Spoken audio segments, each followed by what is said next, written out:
So what's up, Jess? Oh, well, I'm happy to be here. What's up with you, lady? I have been waiting to talk with you. And I have because, well, first of all, how did we meet?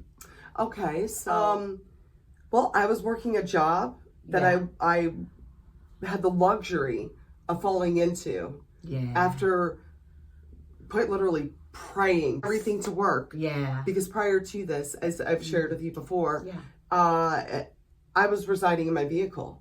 I had left extreme abuse. I had decided to get sober.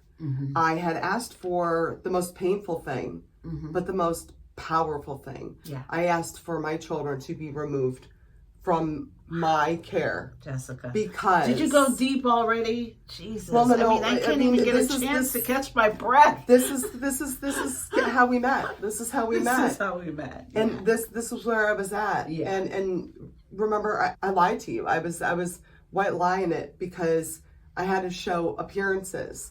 Girl, Also, please don't even start. Well, You're going deep. But you gotta believe. My God. Look at this. Okay. Well, Okay. Did you see them? It's the fur. Right. You know what? The fur is up. Okay. Lady, I got some fur too. So all right. Come on. All right. So we met after this sincere and emotional prayer, begging, Lord, I need to make this work because I was getting Charlie back. And I had worked and worked and worked. I went from that car. Then I stopped and I stayed at a hotel and I was offered a place to stay. And during that period of time, I was working a dead-end job. But I prayed and my prayers were literally answered. My sponsor contacted me on that weekend while I had visitation with Charlie. And she said, hey, Jessie, I've got a question. I hadn't really found my faith. Yeah. But I realized along this journey, I had been walking blindly with faith for so many years. Right. But this was pure desperation. And out of this, on Saturday, my prayers were answered. Okay. I get a phone call from my sponsor, beautiful sponsor. Yeah. And she's in her 80s. Oodles of knowledge, but mother figure. Great. Now, this lady doesn't just give jobs or offer jobs, especially with her child being involved. This is her child's business. The hours are, from 7 a.m., maybe 6 a.m. Until possibly 3 or earlier. And the pay, you can negotiate, but it was enough. Right. And that I said, I'll be there. Wow. Immediately, I called. I sent through a resume. And none of it says caretaker. No, I need to take that back. I apologize. People, I apologize. Look, cut. Everybody I will not every week. So, no. Okay. I was a caretaker. Yeah. In between doing other jobs, I worked with people that had disabilities, specifically autism because of my eldest brother having it. And so I would also work with people as respite care. Yeah. No credentials. I was just like, whatever. And so that was my in. But my other in was that, as you know, I was a professional and competitive figure skater, world international. Yeah. Then I toured until I was 32, retired. Wow. But I had ballet in my background. I had clear discipline. And my boss, our boss, he looked at that and said, I want this. And I wasn't questioning anything. I said, okay, enough. That was good. And he said, when would you like to do an interview? I said, please, can we do it tomorrow? I started a day later. I quit. And for a while, I was still going back to that job in between because Charlie had not yet returned. That was extra money. And the bigwigs there actually came to me and said, Jessica, honey, why don't we do this? Why don't we cut you a check and you go and stay with this job? And out of respect for them, I refused to take the money and I worked still. Because to me, that loyalty and respect was more meaningful. And I had not put in 2 weeks. And so I worked my 2 weeks out. And then they still gave me this astronomical check. Wow. I split it with a couple people. And because I knew that they were kind of in dire straits. I remember the day that I met her, that day. The first thing I noticed what, about I split you a check with you? Or what? was the kindness. She is one of the kindest people that I have ever met, which is one of the reasons why I wanted Jessica to talk with us today, is because I have never seen resilience. The resilience that I see in you as a woman. I want you to share with us. That's absolutely. Absolutely. What resilience means to you. What does resilience look like? Okay, well, in your life. This is a Should wonderful. we talk about this morning? No. Actually, Okay, I've not recently yet. reached out to old coaches. So again, I was a figure skater, and I had the luxury of training at the top facilities. But I was cherry picked by a gentleman by the name of Johnny Johns. Awesome. But I asked him. I said, "Hey, Johnny, tell me a little bit about me when I was a kid." He said, "Honey, I picked you when you were about 2 years old. Second you were able to walk, you were just blazing through. You blew everything away."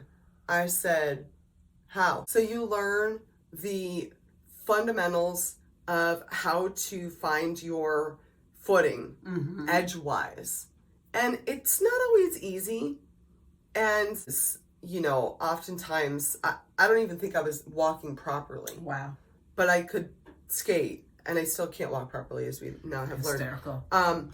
But he said, I had so much resilience. Well, I've been very honest about this, and I will always be honest about this. I had a very, very abusive upbringing. And in skating, there's a lot of abuse. And now they are doing things about it. When I was active, it was always overlooked. Now, Johnny was never an abusive individual. Right. Johnny was true blue Detroit. I also took from his beautiful ex-wife, Linda Johns. I asked her as well. Mitch Moyer, who now heads up USFSA, United States Figure Skating Association. And these individuals shed light on this resilience that we're talking about. I was somehow always able to overcome obstacles that were tossed at me left and right. And I'm talking mistreatment. I skated with my brother. So, you know, you're gonna have your little spats. Sure. Now my brother, I love you, Jonathan. Hi, Jonathan. Jonathan, by the book. Me, I would make up my own choreography. Why do you think that was? Because I was going to be my own self. Okay.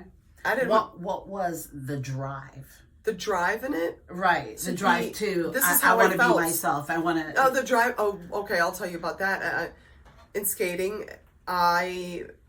you're surrounded by people that are completely inflated with their egos. They are very egotistical. They're very entitled. They're very well-to-do. The majority of them very wealthy families. Were they imposing their ideas on me? I was a brick wall. Okay.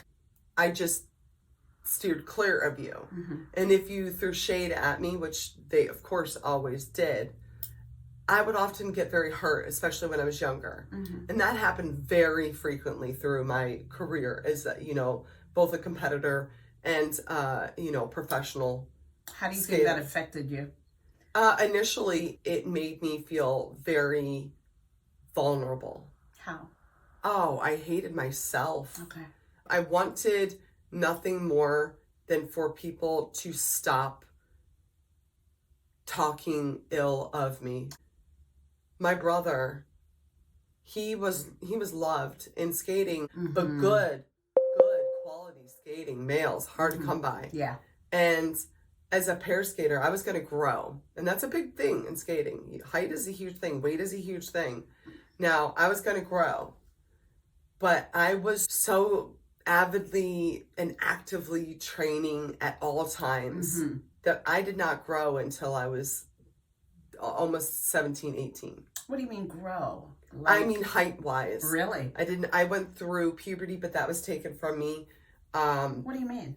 Taken from you? Well, something was stolen from me by a gentleman. And I had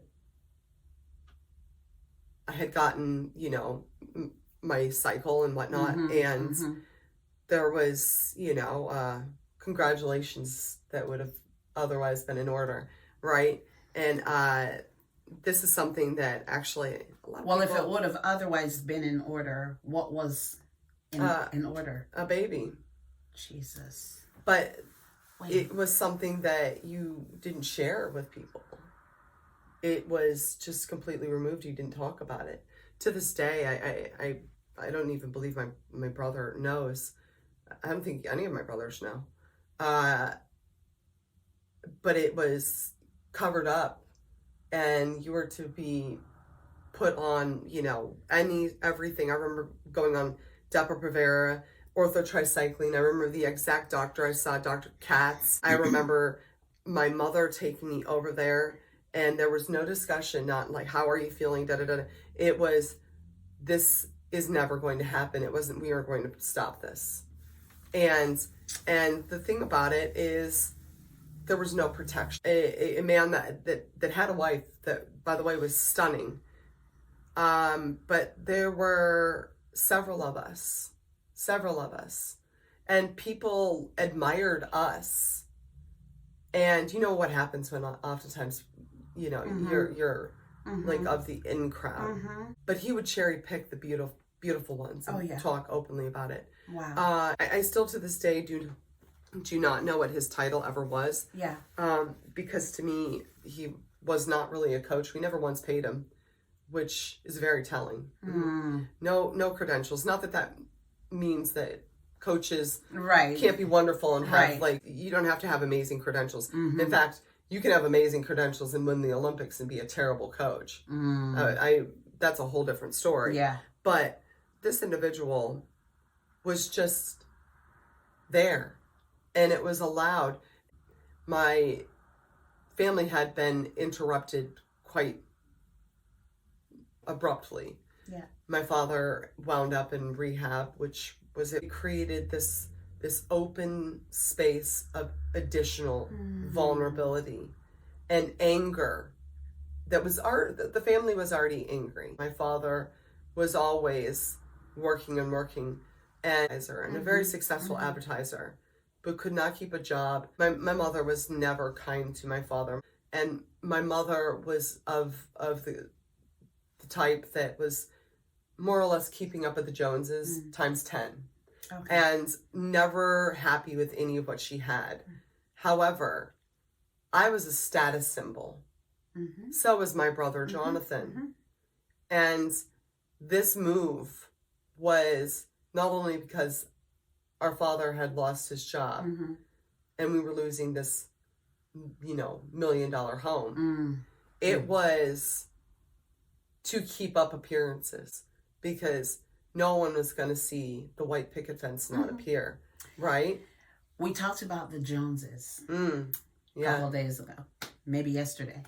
Maybe yesterday, like Lester Day. Lester Day. Okay. You leave Lester Day out of this. And so the Joneses know who they are. Well, I would love Tell to know me about your identity. My identity? Who you see yourself as. Ooh, that's a great one. I see myself as a strong,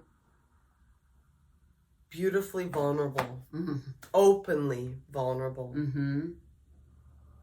free-spirited, stupidly creative, living at all times outside of every box, unapologetically me. I love it. Always wanting to advocate for others, whether it was for an individual that had a disability, which I hate even saying that word. Yeah. What disability? Challenge. And sometimes the problem is they can't verbalize it. True. But we label.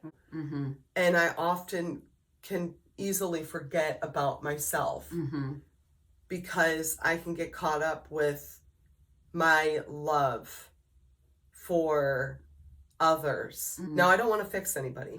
I used to. I gave that up for less. Still not Catholic. Yeah, no. I'm not a Band-Aid. I'm not a Band-Aid. No, but well, you know what I wanted to know too. What? As you were talking about identity, and I was having the conversation with someone earlier, and I said that especially at our point in life, and you're way younger than me. I'm 41. I mean, you're what, 26? Yeah, 30.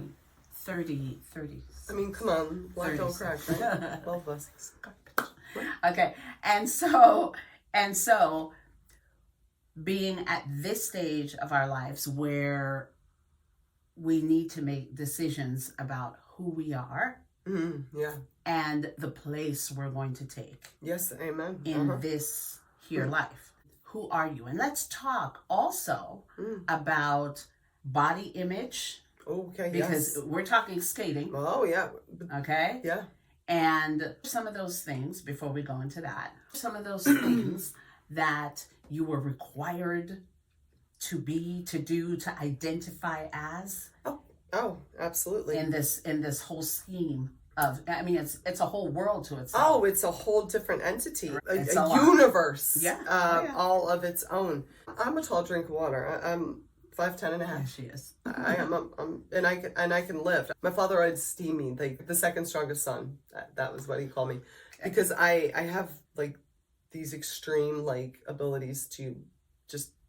I love it. Stupidly strong. I could lift my brother, and I mean like.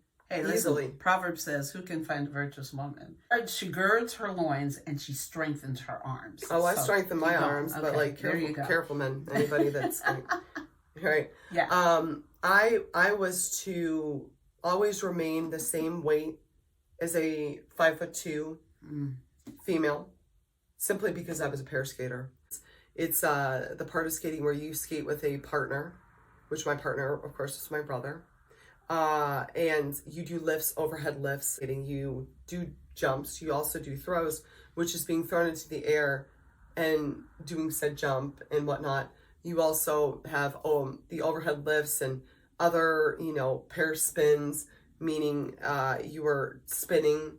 You see the spins on the ice and whatnot. Sure, yeah. Well, you were doing them together. And it's based solely on lifts and throws, and they look for very short, very petite, very svelte, teeny tinies, and often would even go with young girls because the weight, easy to lift.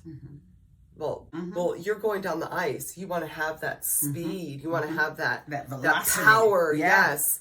And if you've got an itty bitty tiny little thing that weighs like 49 pounds, you are able to whip this and do all sorts of tricks. Right. It's a circus routine practically.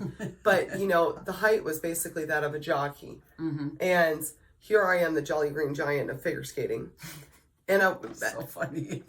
I still was deemed like wrong. She's gonna grow, and they would talk about it, not silently, not even behind my back, very openly. She's gonna grow. Oh my gosh. Oh boy. And they what are we gonna do? No, they would put me through. They put me through torture. Sure. They made me watch my brother try out with other partners. Wow. Rip my soul out. Yes. And although I was talented, I really didn't want to be there. They would weigh me in like regularly.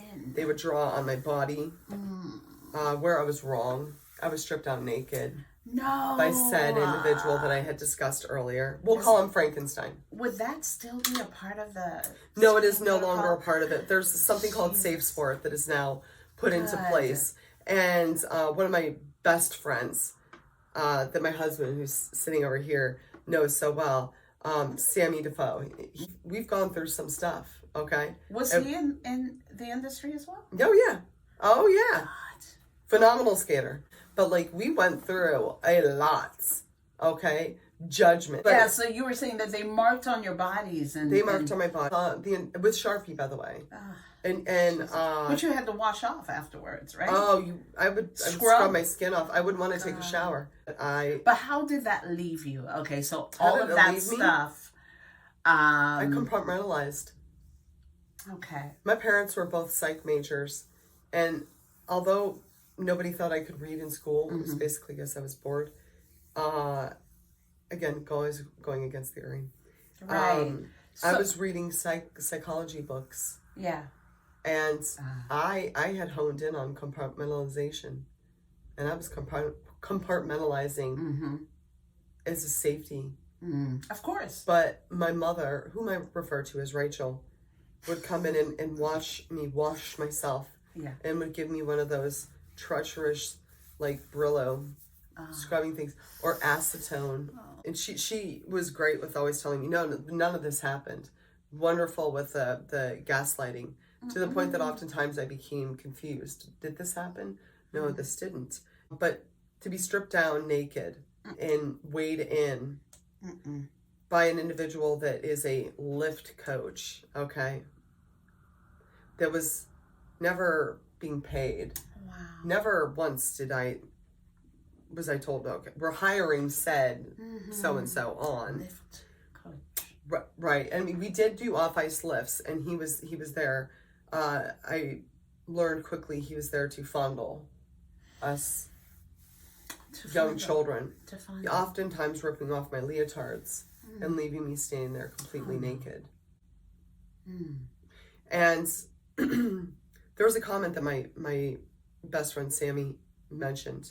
This is a true story, so I should probably maybe ask my brother not to watch this one, but maybe I should in a couple years. This is what happened. Ron Ludington, my coach, who has since passed, he said he was unaware, mind you. He truly was. He later did become aware. Jonathan, you're mistreating your sister, because he would throw me to the walls. He would just do the things that siblings do, and we're a year and 2 weeks apart, right? Yeah.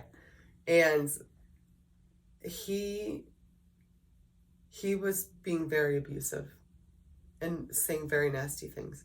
He said, Jonathan, what would you do if your sister was raped? He said, I'd run away. I'd let it happen. And what he didn't know is that I had been raped earlier that day. Oh, God. And it was something that was shared. Who asked the question? My coach, our coach, Ron Ludington. The reason he asked was not to try to hurt my feelings. The reason he asked was, Jonathan was treating me so poorly. And it was more than sibling rivalry. See, other coaches that we took from, because we had a wide array of coaches. You worked with people that did not always have both sides' best interests.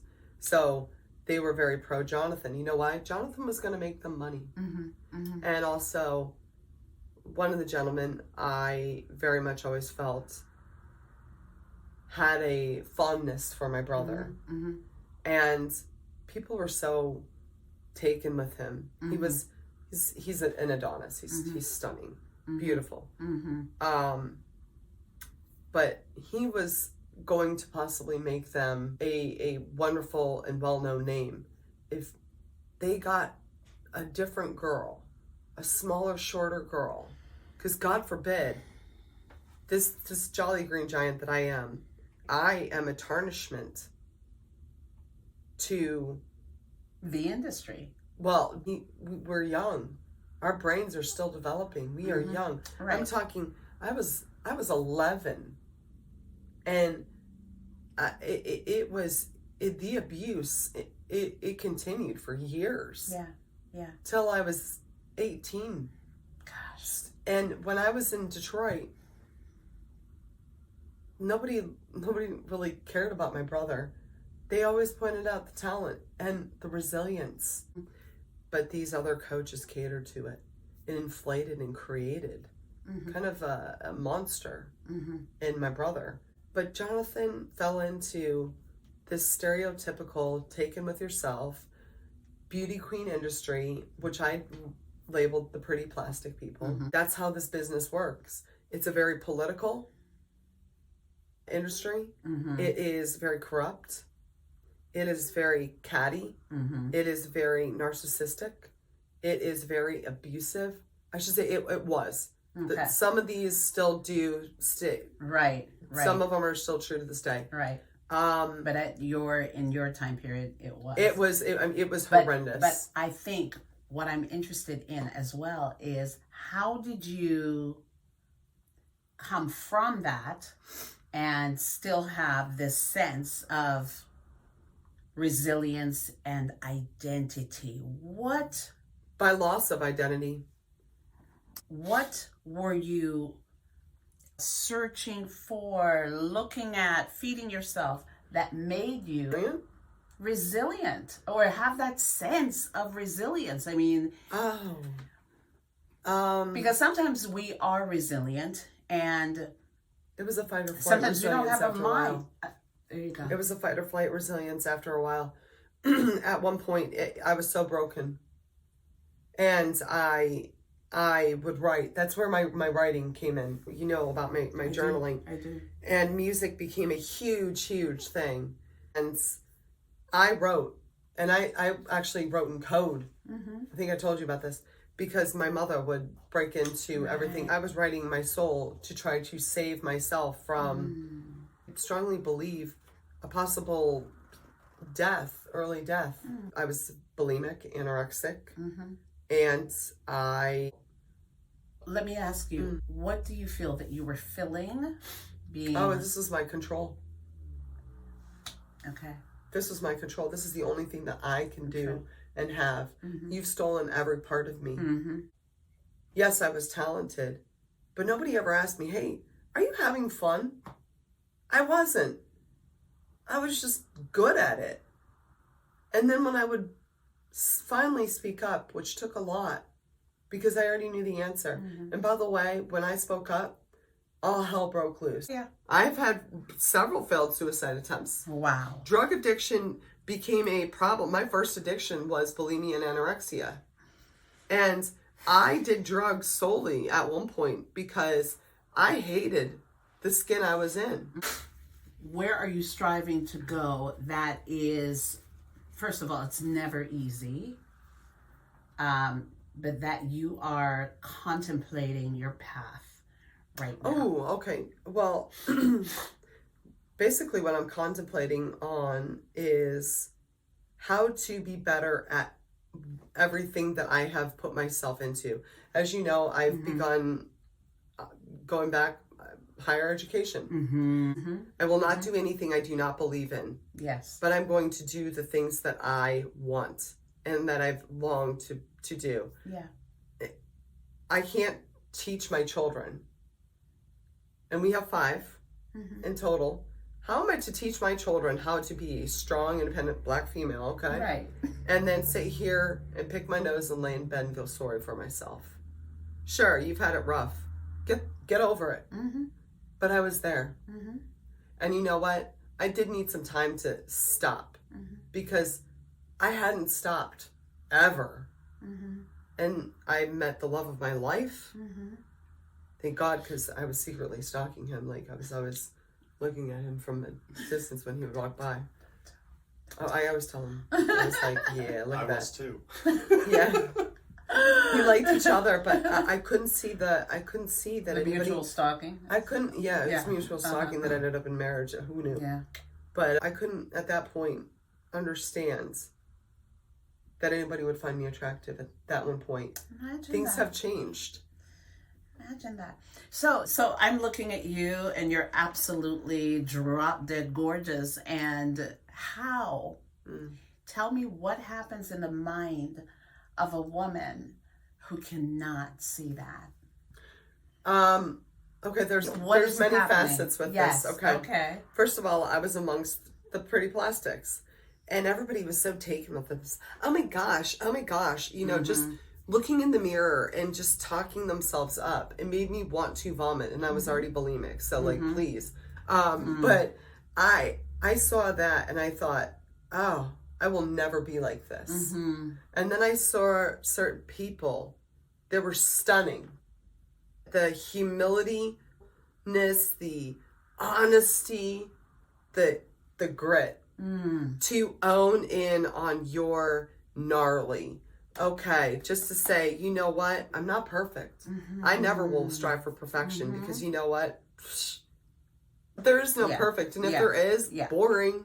No, honestly, I mean, Like, my perception of people who actually walk in that path of, I want to be perfect. I want to do everything perfect. I know that there are other things that they're struggling with. So it's not appealing to me at all. To me, that's a complete turn off. I actually said that to a friend of mine that I was talking to, and she said, "So, what is the feedback that you've been getting? You know, from the different shows and whatever?"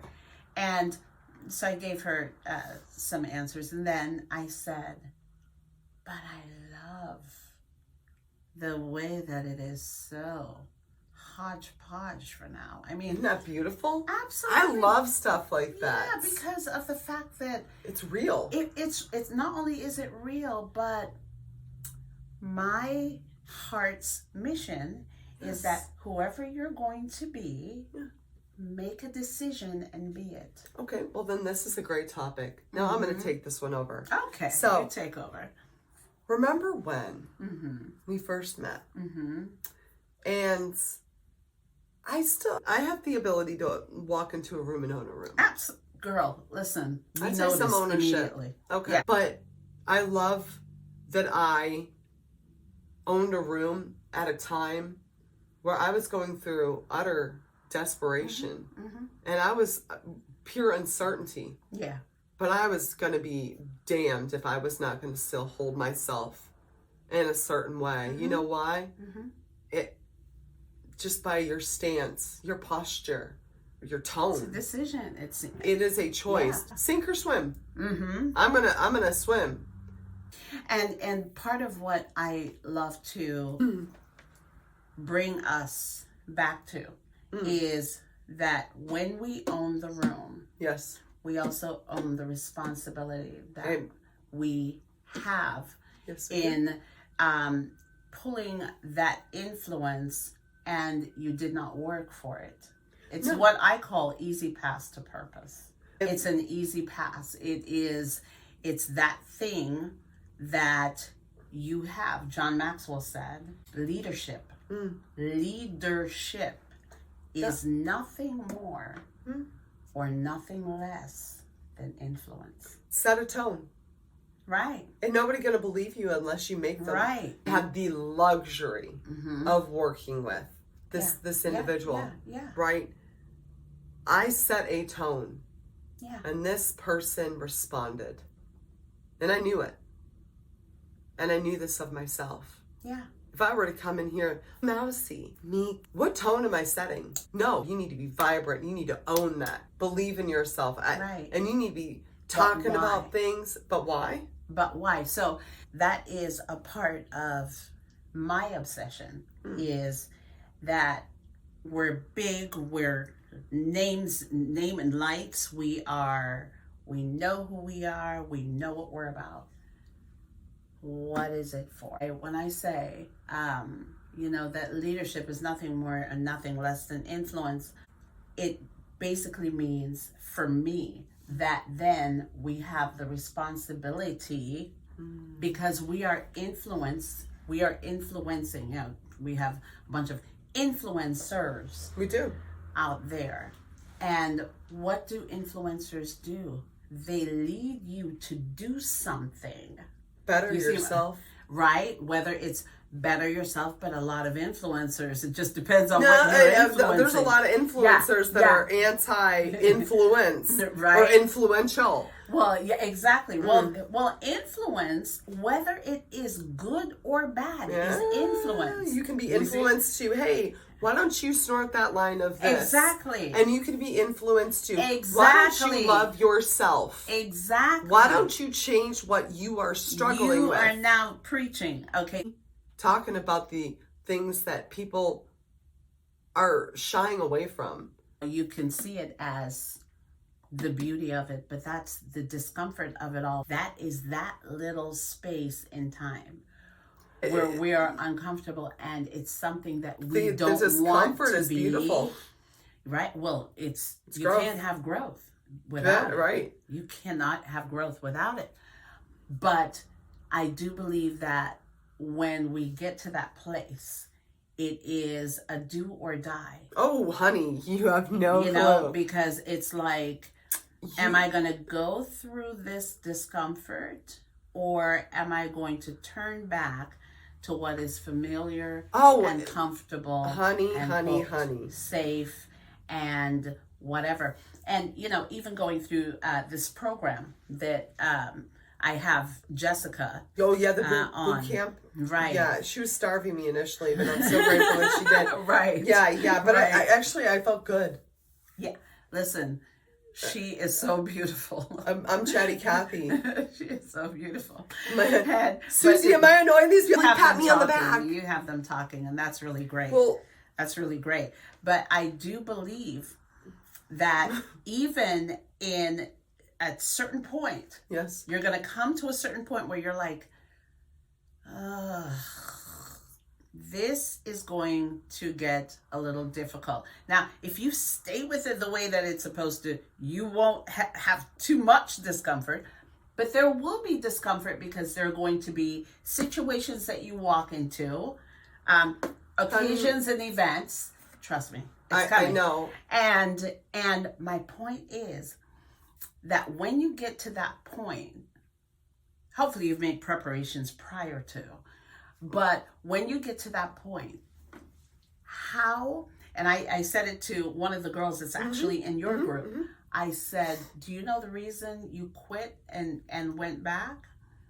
And she said, the weight started coming up. It was some kind of shake that they were doing. And she said when she saw that, it was like, oh, this isn't working. I just need to go get a Whopper. Right. Well, and I said to her, do you know why you got to that point? And she said, no, why?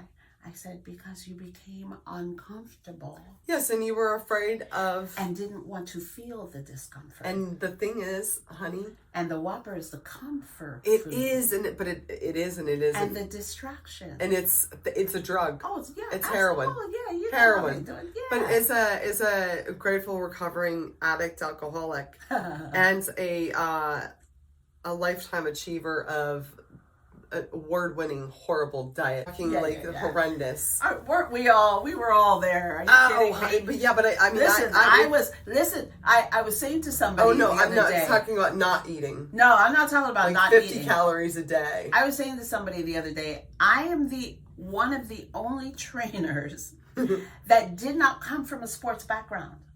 And that's why I love you. Okay, I skipped gym. Stop snorting. I can't. I skipped gym and would not go to class because I did not want to be in that locker room with those girls and take off my clothes and all that. Skip gym. And so I got F's in gym. Good for you. Then I got fat. Right? Then I got fat. Right?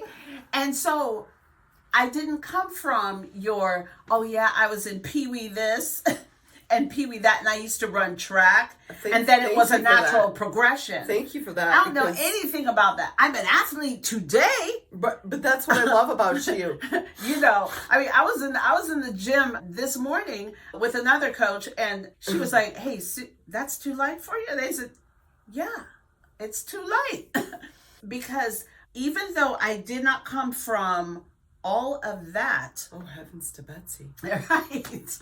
Right. It was a situation where I had to sit in my discomfort. In fact, the way I got into fitness was one day I asked God, please help me to be consistent with one thing. I was so inconsistent. This is what I love. With everything in my life. I assumed, which, that the whole thing that it normally makes out of you.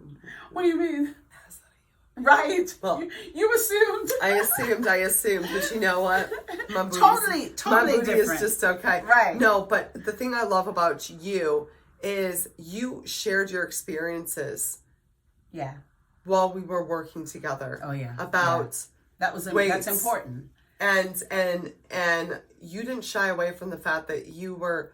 I didn't start out in this field. In fact, I worked for this one company. Yep. That's how I met Artie. Yeah. And I knew Betsy Johnson. And I was in New York, and we were talking about being all of that stuff. And it was like, ooh, I can get with this. But you were humble, and you were kind, and you weren't all... Credentials often create a major dilemma for me. Right. You get it. Thank you. You get it, but you have a deep and beautiful understanding of a struggle that is so near and dear to the people that are like desperate. Yeah. They are. It's so important. Please, because it's some of us had struggled with suicide, like I have. Oh yeah. I've had several failed suicide attempts. Wow. Drug addiction became a problem. My first addiction was bulimia and anorexia. And I did drugs solely at one point because I hated the skin I was in. You could tell me I was beautiful, and that was great. Congratulations. And I was a model. I was on billboards. I struggled with understanding and connecting with what it was that was beautiful within myself. I'd been ripped to shreds. That when somebody like my mentor, Billy Chappell, creator of Icecapades, he's since passed, and that was very difficult. Yeah. He believed in me. Yeah. And he made me believe. Quick break. Costume change. Thank you. So he believed in you. Okay, first of all, let me start out with how humble this gentleman was. He had these huge credentials. Yeah. He was a choreographer, and all I knew was he loved me. But we would just spend time talking. But then I would be over here writing, just normal Jessie, writing. And I had these huge whoppers of binders, and I'd bring 3, sometimes 4 at a time. All right. And I'd bring them in a milk crate because I couldn't carry them like stacks. Right. But it was my best friend. And at one point, it was my only friend. The journal? Journaling, writing. Yes. He noticed I never read anything back. He said, why don't you read anything back? I was suffering with just loathsome and zero love or admiration for who I was during this period of time. What was that period? Why? Why were you feeling that way? I felt owned, and I was owned. When I would tour, my brother was able to keep his money. My mother kept all of mine, and it was an expectation. And I have to stop moaning like that. I do that a lot. Well, no, I mean, it's definitely in order. Yeah. But I was an object, and I was objectified. And then I would be ridiculed. How dare you not be able to do anything with yourself? You have no money. And it was a gaslighting routine that to this day, I know that my brothers don't know anything about. And I will never share it with them. It's not my business to ruin whatever it is that they need to hold on to. Okay. That's not fair. So Billy's love unconditional was such a dear friendship. He didn't want anything from you per se. No, he put me front center on a stage full of midgets, as he said. And you were asking me why I did not feel beautiful. Yeah. Well, friendships don't necessarily make you feel beautiful. I didn't internally feel stunning, gorgeous. Yeah. I didn't feel happy. I felt loved. I felt loved in a way where a child would feel loved by a parent. Okay. I felt loved and connected. And that was new because... And validated. And my mother's mom, who always was like my everything, she was the other side of that. But having moved away because of skating, it was very much distorted in a sense. Billy had kind of come and swooped in and filled that void. where I was otherwise running on empty, holding my father in this like superhero. Was he available? I wanted to believe that he was, but he would allow my mother to mistreat me, abuse me, hit me. I'd be basically climbing the walls, and she'd be just ripping me apart, and he would allow it. Never once stepping in saying stop. Oh, wow. Throwing me downstairs, throwing me up against the wall, making me sleep next to her at night, ridiculing me, telling me how stupid I was, how ugly I was. Just basically just tearing me to shreds and telling me everything that was wrong with me. But then she would leave, and my dad would hide his alcohol in my bedroom. And I was Daddy's keeper. Secret keeper. And I was his protector. But I was otherwise unprotected. I could smoke. Was your mom abusive to your dad? Verbally, without a doubt. Wow. I very much understood why my father drank. By both the way my Nana, his mother, and my mother were to him. However, he has still not left that type of relationship. Okay. Yeah. The growth has not ever happened, which created the ending of our story. And literally on an acid trip, I remember going into the bathroom, and I felt haunted. And there's a story to tell about that, but that's a whole different, time and place. And I stood in this bathroom because I hated the place that I was at. And just to give you an idea, I grew up in a very well-to-do upbringing on the outskirts of Detroit.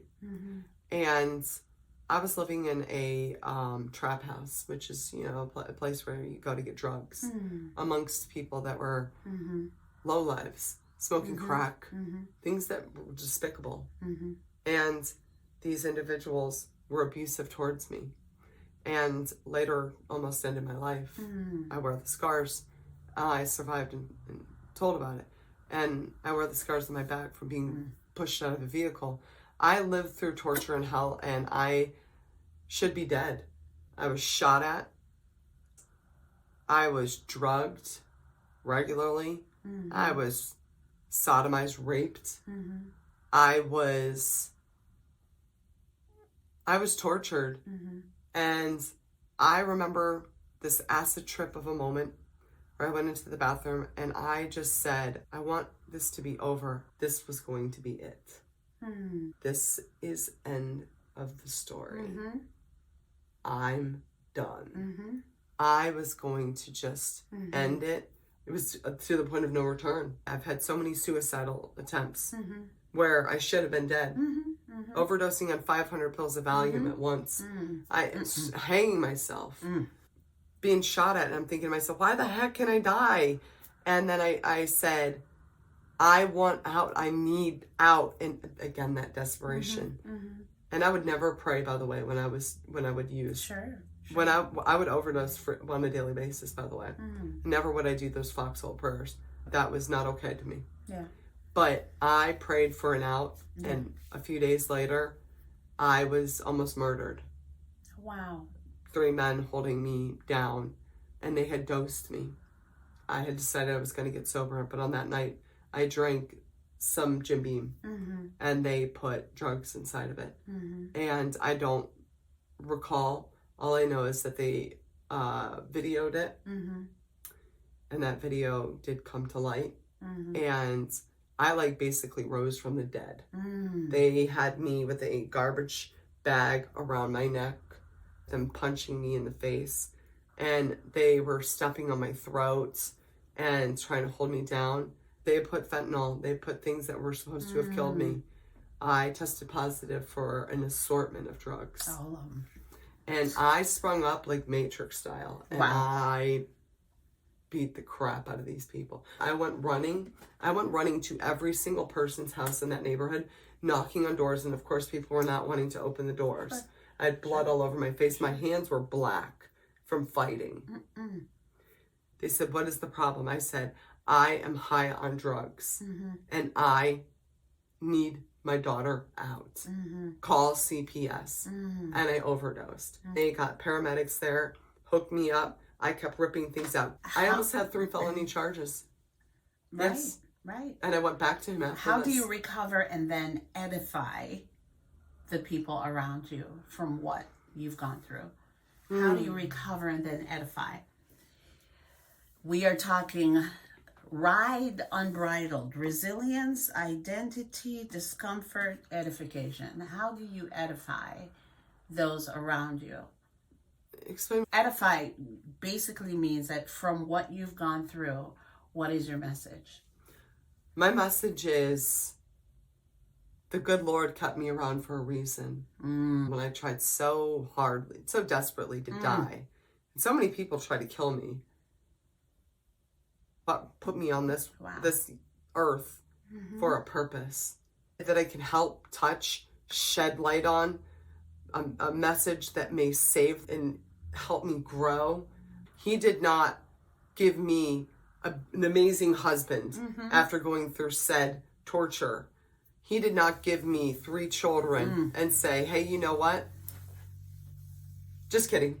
This is to teach me who I am. Right. And this is growth. And this is beautiful. And the message is, how many people can I tell my story to? And how many of them are going to say, hey, I went through something like that. Or I was too afraid to talk about it. Or I've been hiding away from this out of embarrassment. You don't need to be perfect. Screw perfection.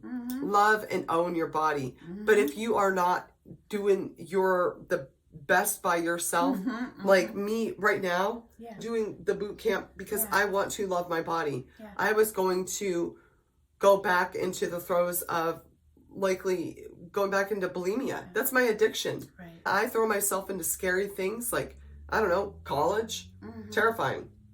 It scares the crap out of me. But then I'm a cancer survivor. Okay. That was what got me started to, I'm changing everything. I want to terrify myself. Right. You know why? I want some damn growth. Right. But what am I teaching my children?